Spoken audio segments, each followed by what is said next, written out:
Hey everyone, and welcome back for another deep dive. Today we're going to be tackling a topic that I know is on a lot of people's minds these days, AI and the future of work. We've got a super interesting research paper that you sent our way, and we are so excited to dig into this with you.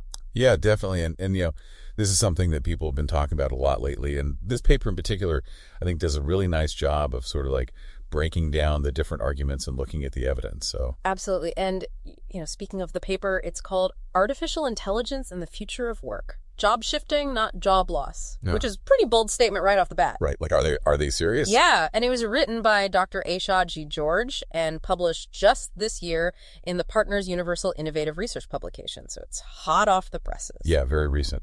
So, I'll be honest, whenever I see a title with a question mark like that, I always think, is that even a real question, or are they just trying to be provocative, Totally. I get that. But I think in this case, it really is a question that a lot of people are asking, like, is AI going to come for our jobs? Right, like, are we all going to be out of work when the robots take over? Exactly. And I think the way this paper frames it is really interesting because it doesn't just say like, oh no, the robots are coming for us, or everything's going to be fine. It's kind of like, well, it's complicated. It always is. It is, right? So what is the central question driving this paper? Like, what is Dr. George actually trying to figure out here? So the core question is, will AI lead to like massive job losses? That whole robots taking over scenario. Or will it mainly shift the types of jobs that are in demand? And if so, how? Okay, so it's not a simple yes or no about robots stealing our jobs. There's nuance here. Definitely. Yeah, there's a lot more to it than that. And that's where things get really interesting, I think. Okay, I'm intrigued. Tell me more. So the paper argues that job shifting is the more likely outcome. But as you mentioned, there are some important caveats. And to really understand why this is happening, the paper encourages us to look back at past technological revolutions. Ooh, I love a good history lesson. Right, like who doesn't? So think about electricity, the invention of cars, computers. All of these innovations caused major upheavals in the job market at the time. For sure, people were freaking out, I'm sure. Absolutely. And this is the key point, they ultimately created far more jobs than they eliminated. Okay, so you're saying history might be repeating itself with AI. It's not just about jobs disappearing, it's about them transforming into something new. Exactly. And that's where the concept of productivity comes in. Because a lot of these fears around AI are based on this idea that like there's only a fixed amount of work to go around. But this paper argues that that's not actually how it works. So AI isn't just taking over existing jobs, it's actually changing the entire game. Exactly. And job shifting driven by those productivity gains, that's a key part of understanding how this all plays out. Okay, I'm with you so far, but now I really need you to break this down for me. How does AI boosting productivity actually lead to more jobs? So it seems counterintuitive. Right, it really does. In fact, the paper mentioned something that totally blew my mind. Working hours have actually gone down in developed economies over the past century, even with all the automation we've already seen. So explain that, robots. That's a fantastic point. It really highlights how our assumptions about technology and jobs don't always match up with reality. And it all comes down to this crucial link between productivity and job creation. Okay, let's talk productivity then. All right, so think about it this way. When businesses can use AI and automation to become more efficient, they can essentially produce more stuff, whether that's goods or services, with the same amount of resources or even fewer. So companies are doing more with less effort. Got it. But then what? Do they just pocket the extra cash and call it a day? That's a good question. And in a perfect world, no. What should happen is that those efficiency gains lead to a couple of things. First, lower prices for consumers because it's cheaper to produce the stuff. And second, higher profits for companies. Okay, so happier customers and more money for businesses. But how does that translate into more jobs? Well, now consumers have more spending power because prices are lower, which helps fuel demand and boost economic growth. At the same time, those companies that are making more money, well, in theory, they should be reinvesting those profits often into new areas of their business, which gets to create more jobs. So it's like this domino effect. AI makes things more efficient, which leads to lower prices, happier customers and businesses with more money to expand and hire more people. But is there actually any evidence to back this up, or is this just economic theory? No, there's definitely evidence. And the paper actually points to a massive 2022 study that looked at this very question. Okay, tell me about it. So these researchers analyzed a whopping 127 different research papers on productivity and job growth across tons of different industries and countries. It was a huge meta-analysis. Wow, that's a lot of data. Right. And they found a strong correlation between productivity increases and job growth. So this wasn't just a fluke in one sector or one country. It seems to be a global trend. Okay, now that is some seriously compelling evidence. But to make this even more concrete, can you give us an example of a country that's out there right now successfully riding this AI wave? Absolutely. So South Korea is a great example. They've really gone all in on AI and automation, and as a result, their labor productivity has shot way up. That makes sense. But what about jobs? That's the really interesting part. Their unemployment rate has actually gone down. They've managed to shift away from traditional manufacturing and towards more tech-driven industries, proving that it is possible to embrace these new technologies without causing mass unemployment. Yeah. Music to my ears. That's really reassuring, especially for folks who might be feeling a little anxious about AI rocking the boat in their own careers.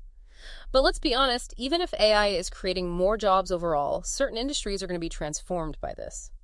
The paper talks about manufacturing jobs specifically declining while service sector jobs increase. Can you walk us through that shift a bit more? What's driving that trend? So we're talking about a big shift from making things to providing services. But why is that happening alongside the rise of AI? Is it just that robots are better at bolting cars together than they are at, say, teaching kids or designing a website? You're hitting on a key point there. Yeah. It really comes down to which tasks are easiest to automate. So think about factory work. A lot of it involves repetitive, predictable actions. Robots excel at that kind of stuff. They're made for it. Exactly. But when it comes to jobs that require creativity, empathy, complex problem solving, those uniquely human skills, that's where we really shine. Okay, so AI is taking over the tasks that a lot of humans probably didn't love doing anyway, freeing us up to focus on work that actually plays to our strengths. I like it. But does that mean anyone with a factory job right now needs to panic and find a new career path? Not at all. Mm-hmm. The paper actually makes a really interesting point about this. It says that even within manufacturing, there are areas that are surprisingly resilient to automation. Oh, really? Like what? Think about things like custom craftsmanship, small-scale production, artisan goods. Mm-hmm. These fields rely heavily on human skill artistry, that personal touch. Robots can't replicate that. That's true. You can't program a robot to have the passion of a true artisan. People are willing to pay a premium for things that are unique, handmade things with a story behind them. Absolutely. And that's something that AI can't really compete with, at least not yet. Okay, that makes me feel a bit better. But still, that kind of niche work isn't for everyone. So for those whose jobs are most affected by this shift towards automation, what's the solution? That's where reskilling becomes so important. And I don't just mean that everyone needs to become a coder, although tech skills are definitely in high demand. It's more about recognizing that the skills you already have can often translate to new and evolving fields. So it's about adaptability. Exactly. The paper actually uses the example of administrative assistants retraining for roles in IT or project management. Interesting. I wouldn't have thought of that. They already have strong organizational and communication skills, right? So it's about building on that existing foundation. It's like acquiring new superpowers for the future of work. I love it. But you know me, I always have a butt up my sleeve. Of course you do. Reskilling takes time, effort, and often resources. What's the paper's take on the role of employers in all of this? Should they be taking a more active role? Or do they just get to sit back and say, hey, employees, you're on your own? Right. Now, I think the paper's pretty clear that there's a shared responsibility here. It argues that companies have a vested interest in supporting their workforce through these transitions, which means actively investing in reskilling and retraining programs. So it's not just about replacing workers with robots. It's about recognizing the value of that human capital and making sure your employees are equipped to thrive in this new world of work. What else can companies do to make this transition a bit smoother, both for themselves and their employees? Well, one thing the paper really emphasizes is the importance of transparency. So being open and honest with employees about their automation plans. The unknown can breed fear and resistance. But when employers are upfront about how AI and automation might impact different roles and then offer support along the way, it makes a world of difference. Transparency is key. It's about building trust and a sense of shared purpose. But even with the best intentions from both employers and employees, there's a limit to what they can do without some broader support systems in place, right? So where does government policy fit into all of this? This is huge. This is actually a really crucial piece of the puzzle. And the paper argues that governments have a vital role to play in ensuring a just and equitable transition for everyone, not just those at the top. Okay, that makes sense. But what does that actually look like in real life? Give us the specifics. What kind of policy recommendations are we talking about? So we're talking about like a safety net, not a handout, right? Like helping people adapt and thrive in this new world of work, not just leaving them behind. What were some of the specific policy recommendations that the paper gave? One of the big ones was education reform. And before you think, oh, here we go, everyone needs to learn to code, it's actually broader than that. The paper really emphasizes the need for an education system that gives people both technical skills and creative skills. Okay, so not just the hard skills, but the soft skills too, the things that make us uniquely human. Exactly. Think critical thinking, problem solving, collaboration, communication. Those are going to be more valuable than ever in an AI-driven world. Absolutely. It's about finding that sweet spot where human ingenuity and AI innovation can work together, not one replacing the other. What else did the paper highlight? Another big one was strengthening social safety nets.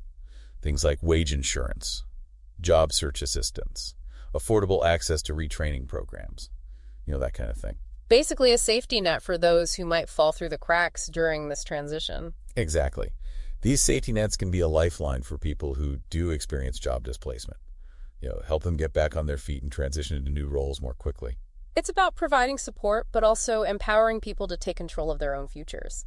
And, we can't talk about AI and the future of work without at least mentioning the ethical considerations. Does the paper touch on that at all? It does, and it really stresses the importance of investing in R&D that's focused on ethical and inclusive AI. So making sure that these technologies are being used responsibly for the benefit of everyone. Right. It's about making sure that AI is a force for good in the world, not something we should be afraid of. It's about shaping a future where technology actually enhances human potential rather than diminishing it. I love that. And this whole conversation has really got me thinking, instead of asking, will a robot take my job? Maybe the better question is, how can AI help me create a job that doesn't even exist yet? Ooh, I like that reframing a lot. It's about embracing the possibilities, not shying away from the challenges. And when we were talking about those countries that are doing a good job adapting to these changes, a lot of their success comes down to having proactive policies in place. They didn't just wait for the future to happen to them, they actively shaped it. It's about turning anxiety into action, fear into foresight. And on that note, I think it's time to wrap up this deep dive. We've covered a ton of ground today, and it's clear that AI and the future of work is a topic that's not going away anytime soon.